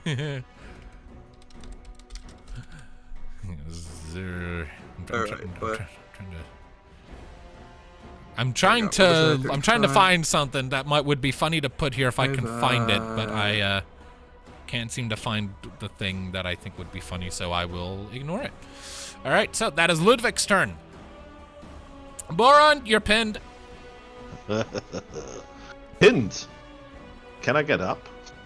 I mean, the whole idea with the pounce attack is that he, like, jumps on you, pins you to the earth, and just starts beating the shit out of you. He is technically on top of you right now. I just kept him off to one side on the map so that you could still see your token and not get everything mixed up. Okay. Can I do, like, an athletics check to push him off of me? I mean, if you want to make a shove attack to knock him off, by all means. Okay. I assume if he could he even attack in that position, or would it be like disadvantage? I mean, I think he could, but it would be a disadvantage, wouldn't it? Yeah. It would. Is that going to be my action? If I'm on my shove, that's definitely an action. Yeah. Mm-hmm. But Minnove will be able to do that heat metal on her next turn. Minnove's gonna look over. Minnove's gonna look at Kari and be like, just sit down. You're having a bad day. I'm gonna try to shove him off of me. All right, roll it. Ah, fuck it. That's not great. D4 with a 12. Yeah. Ooh. All right, that increases your odds to a success. Yes. So you successfully shove Korivas off of you. Okay, big guy, you just managed to make me mad. Action search. Ooh, all right. Fighter dope shit. Okay.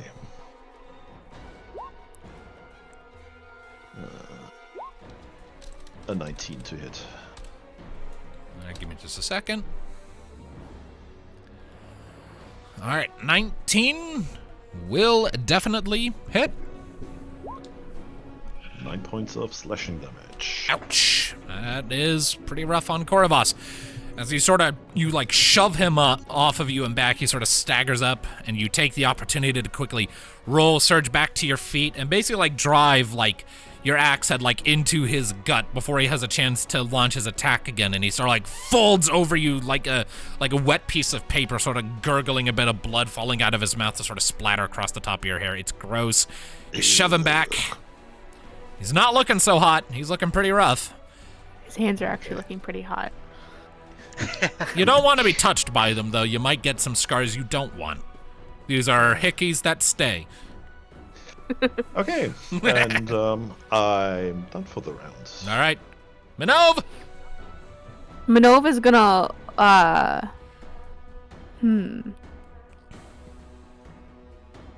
see Kari go down, and I'm like, ah, my goodness. And but I still see the archer. Is he within? Do I have? Oh shoot! How far is that? Oh, it's out of range. Okay, no worries. I won't worry about that. Instead, I will do my burning hands thing with him. All right, heat metal. So heat that metal. Is, oh yes. so Sorry, I keep saying burning hands because I keep reading it. Well, also his hands are burning. I mean, it's technically correct. 2d8. 2d8. Roll it. Awesome. So, Minnove, how would you like him to go down? So when Boron kind of shoves him off and kind of does his whole attack, I'm assuming he kind of goes up ready for maybe another attack or some sort. Something like that. And Minnove goes to him, looks him dead in the eyes, and he starts to feel the metal around his claws that are strapped to his forearms burning, and you see the metal turn red, and it starts going orange a little bit as it goes up his arms, and almost it gets really hot, like a hot cast iron pan. Oof. To the point where he goes back and I'm assuming he winces or something, and then that's, I guess, You could take it. So as the heat builds and builds and builds, he withdraws from trying to attack Boron and is actively trying to rip his metal claws off, but to no avail. They start getting so hot that in short order, his whole body just starts to rapidly combust. Flames lick up his arms, and he just lets out this horrible roar as he staggers back, thrashing wildly, and falls off the side of this cliff here to crash to the ground, an immolated husk. And then Minnove is going to going to hop down this cliff. All right, that is like kind of slide. That's a 15-foot drop, by the way. Cool. Minnove, I will take it. Yeah. All right, that'll Or be can I somehow like slide down to the point where it's like Acrobatics. maybe I'm like halfway? Acrobatics. Make an acrobatics check. Awesome. 12. I'll say that's good enough. Cool. So I'll slide down. It's not Get a little graceful, close. but you avoid taking any fall damage. There's like a little trip. Yeah, there's like a little trip and stagger at the bottom. Cool. And she's gonna use her action of Vicious Mockery. Oh. And she's gonna look at that other mark there, and she's gonna say, "To ashes." All right, so that is a wisdom save. And is he at disadvantage on this one because you mocked him before? No, that's only on an attack. Ah. He rolled a 2. He fails.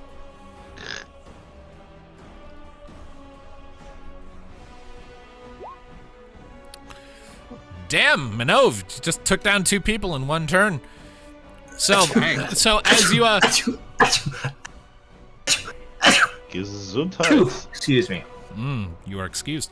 So, as you sort of point your, you sort of slide down, meet that archer's gaze as he's like trying to draw an arrow to shoot at Ludviek after hitting Kari, and just utter "to ashes" and magically manifest the words in his mind. And again, you see that darkness sort of pool over his sclera pupils, and he just lets out this weak little burbling whimper before just slumping to the ground. Do you want him dead or unconscious from this? Well, considering I just killed Koravas, I feel like it's rude. That doesn't answer my question. I'll do it more or less as like a taunt and kind of like hurt the words as I taunt it, so I won't actually kill him. Okay, so he is KO, But not more or dead. less, yeah, more or less addressing the fact that I just made him combust. All right. So,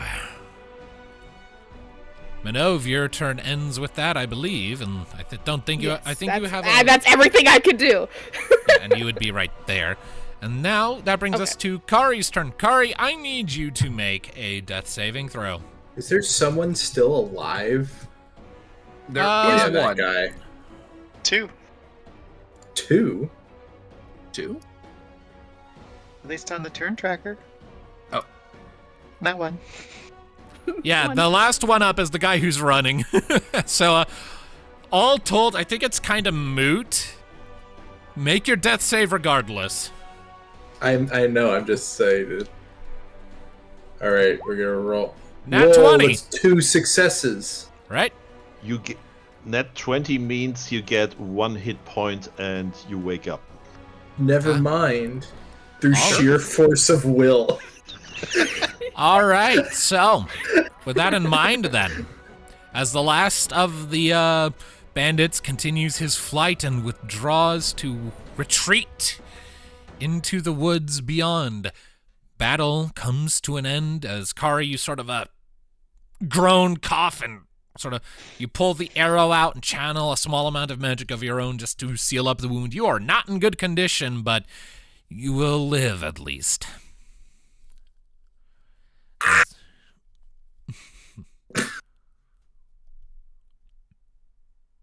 Well, Just lying on the ground. you enjoy your nap there? So, go ahead and do your things, people. The floor is now yours. Minnove's gonna walk over to Kari and be like, "So, you had a good nap? The Good rest?" third is a healing word.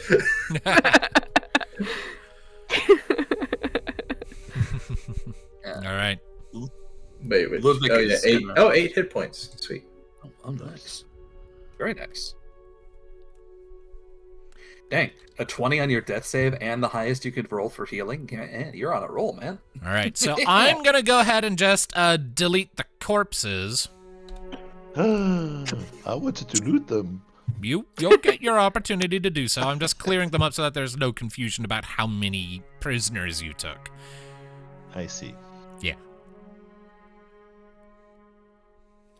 Minnove is gonna look at Ludviek and be like, and over at Jaka and be like, Ludviek!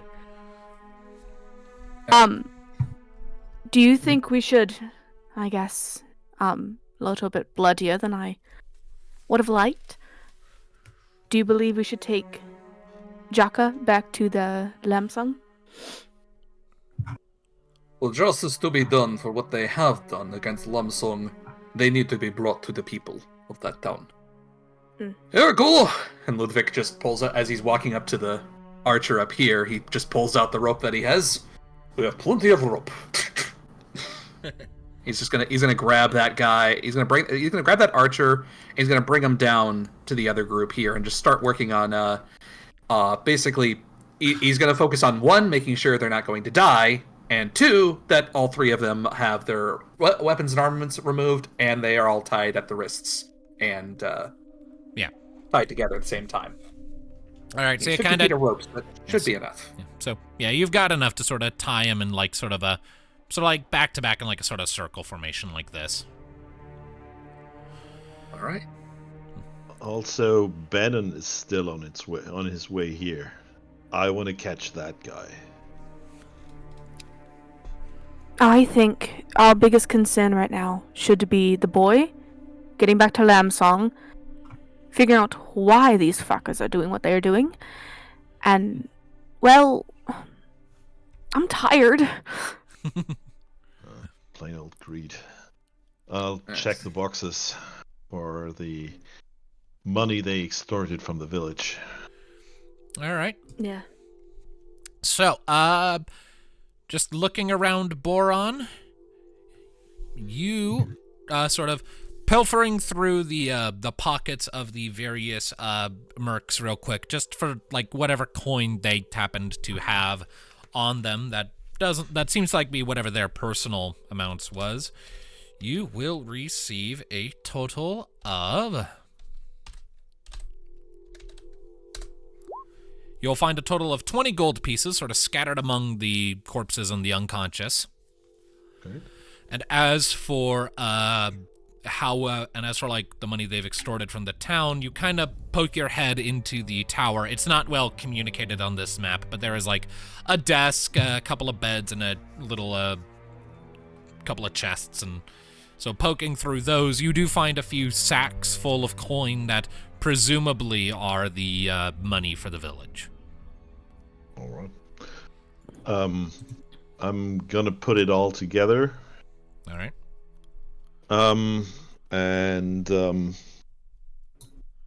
Yeah, I'm not gonna take it or anything. All right. I'm a very honest soul. Fair enough. Also checking for this Jaka guy. He had a glaive that you looked extraordinary. I mean, it was glaive? well made, but it's not like enchanted or have any special properties. But you can loot the glaive. It's good enough to sell. Nah, I don't. So, Still, okay. Good amount of gold. All right.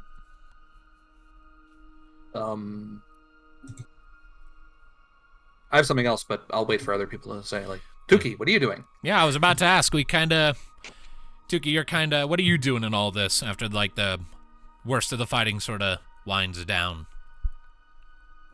She'll jump back down. Like, okay, I'm pretty sure that things are going to be safe now. I'm going to take you to my friends.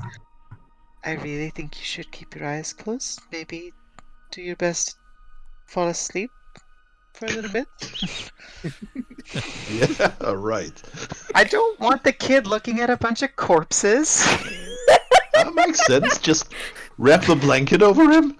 Make a persuasion check at disadvantage, because the boy heard the fighting and saw you shooting your bow. On one hand, Tuki, you're correct, but on the other hand, he's already probably seen the mangled corpses of his parents, so I'm sure the corpses of random strangers aren't going to do much more damage to his psyche. Well, let's not add more post-traumatic stress onto this poor boy. Anyways. I'm just doing my best. 5. So you kind of make those things, and the boy is like, he's like ashen in the face and just kind of looks up at you, these sort of big watering eyes, and is the lion dead? He is most definitely dead.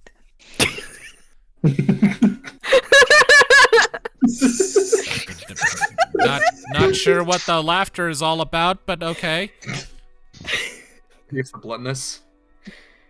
It's a tragic situation. Come on, guys. It is, no, it's tragic. Is he dead? Oh, that fucker's so dead. He went to hell before he passed away. And then again. So since I feel like Tuki's self-aware enough to know that she probably didn't do a very good job, she's gonna pick him up, and we're just gonna stay in this ravine and stop about there, and All right. just start speaking in whistle tongue just to make some bird sounds to have people maybe come over. All right. I'd like Minnove to cast Prestidigitation on herself, Kari, Ludviek, anyone that she can see within range here, and be like, let's just take off the blood. All right. So you run a quick cast of Prestidigitation to do some maintenance, some cleaning. Yeah, It's very let's just thoughtful clean of you. off the blood. Yeah, very thoughtful. good. Well done. Yeah. Can prestidigitation fix clothes? Yes. Yeah. Mending. When mending, yeah. And with that, Minnove's gonna be like, all right, Boron, we're gonna go see if we could find. Can I see if I hear Tuki's like bird calls? Like she's not necessarily being subtle about it. I'll say, yeah, you can hear her just fine. All of you can. Oh, she's over there, guys. And Minnove's gonna walk over and kind of stay on the cliff here, and she'll look down and she'll be like, hello there. All right. The boy sort of startles a bit at the unfamiliar sight of you. Sort of puddles a little closer to Tuki. Oh, So, no worries. did you hear the singing last night? The music? She was there. She was singing. That was you? Yeah. If you'd like, I can show some songs to you if you'd like. Persuasion check, Minnove. Persuasion. Oh, we got this. Ooh. The boy kind of looks around for a few seconds, then kind of gives like a little lump in the throat nod. Attaboy. Mom used to sing me lullabies. I think I got one for you. All right. Oof, Nick, go pop pop. Pop, pop. Yeah. All right. What are? She's gonna look behind her and see what the guys are doing, All right. and then she's gonna.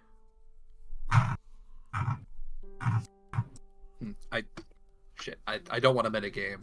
Shit. No worries. Yeah. No, you go. Well, no. Okay. Shit.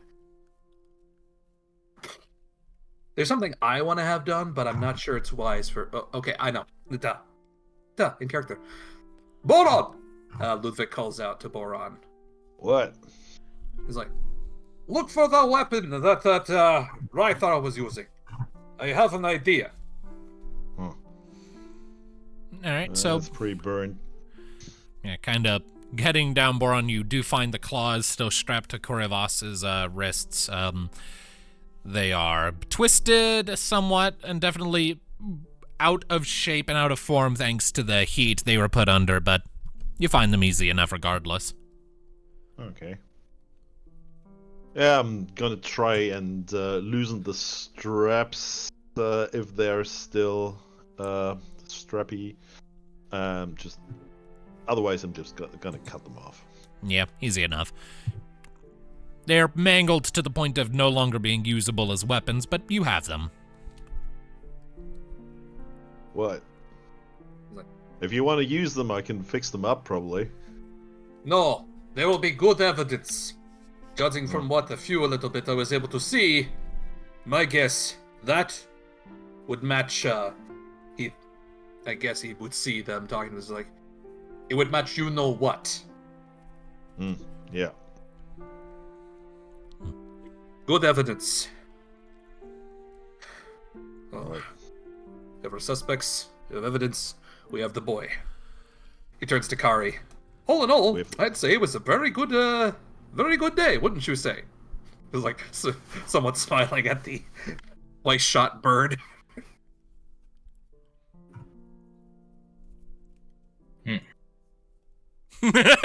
That's a good response from Kari, just a little.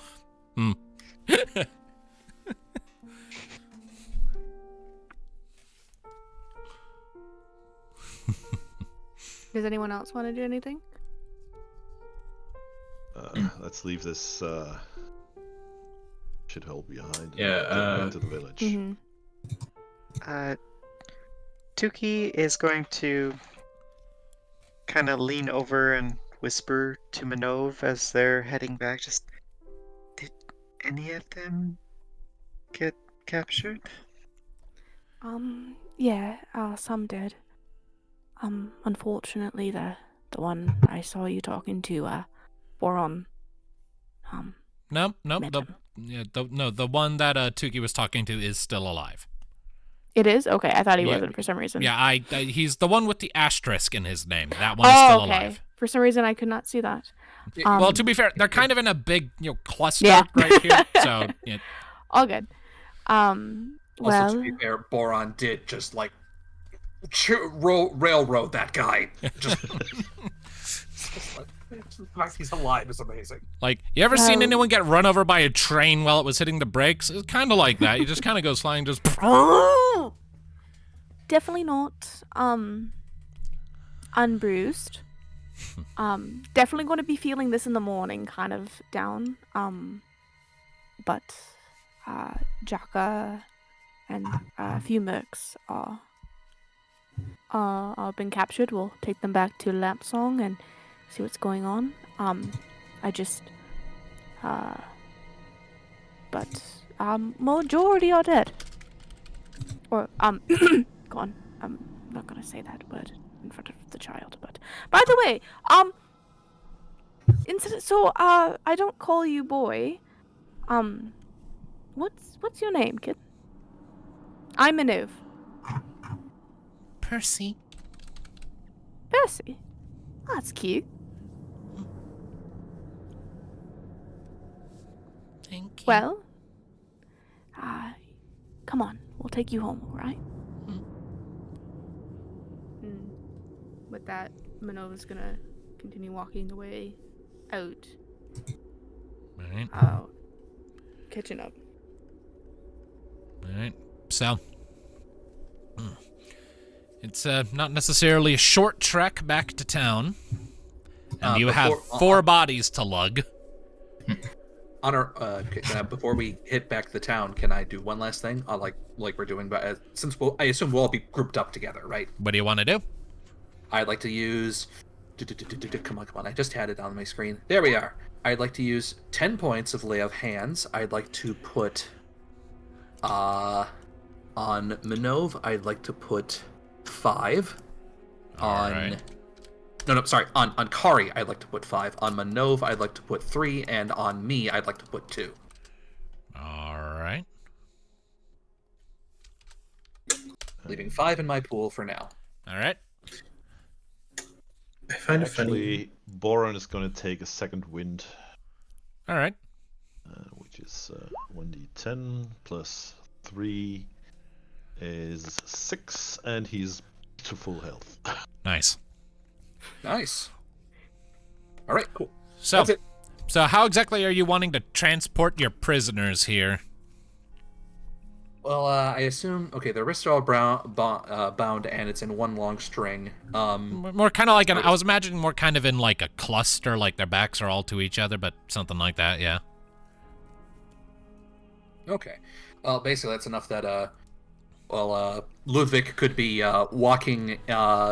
I would assume Boron and Ludviek would be as close to this group as possible. Ludviek being right next to Jaka. Yep. These guys are all beat to shit, and they're enough to be moving right now, but yeah. I would assume then Ludviek is at the front then.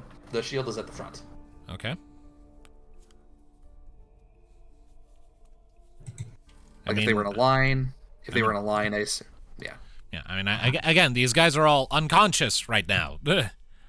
Oh, okay. They are limp Dragging bodies, corpses. breathing but limp. Okay. I thought we made them conscious No, again. no. You know what then? Well, unconscious. Okay. How much would you say each of them weighs? Well, Jaka is complicated on that front because he's a Kraven, so he has hollow bones, but he's also wearing a breastplate and actually has pretty impressive muscle mass. And the rest of these guys would be like average, if slightly below average, human weight. So if Tristan were here, he'd have a very easy solution to this issue.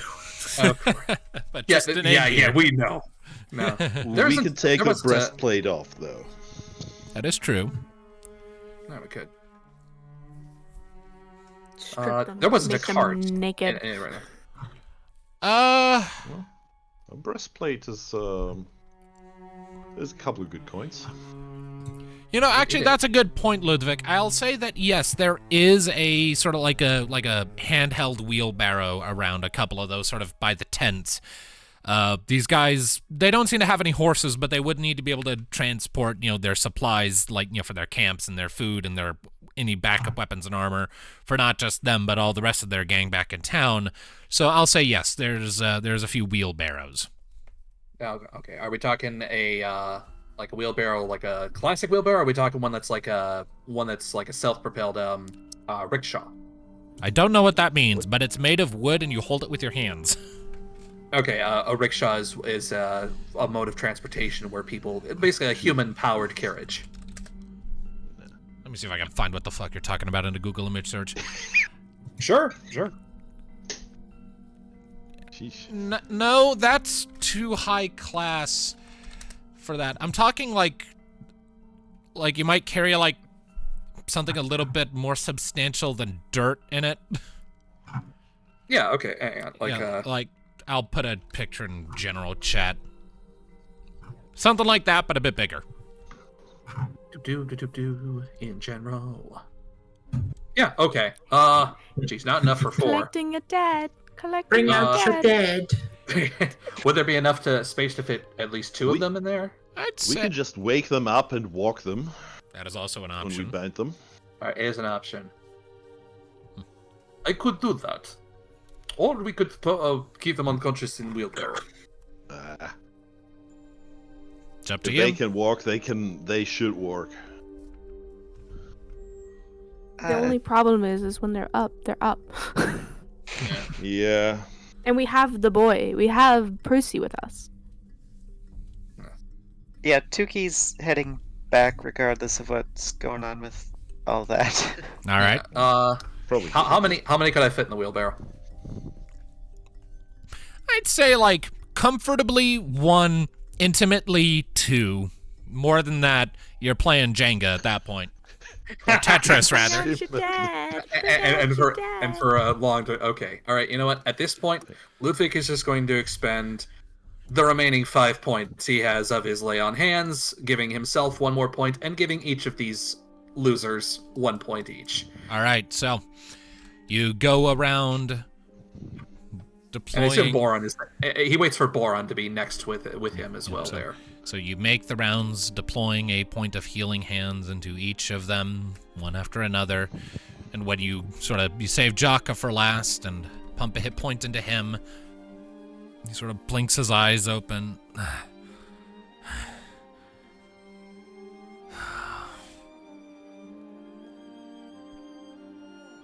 And Damn the first you. thing, and the first thing Ludviek says is, "Well, it looks like in the end I did get my Kraven quarry, did I not?" Tormos will make a fine place for you. And with that insult delivered, that's where we'll pick up next time. Woo! Ooh. And just for clarification, because I don't know if I've clarified that for you, Tormos is this setting's equivalent of hell. Like, that's what it's called. It is referred to as Tormos. So, Whoa. all I right. got my space reserved.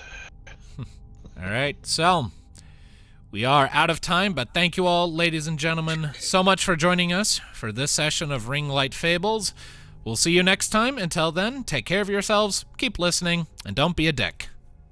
Bye-bye. Bye. Ah. You can't tell me what to do. I mean, I can. You just have the authority to say no unless I'm telling you to roll things.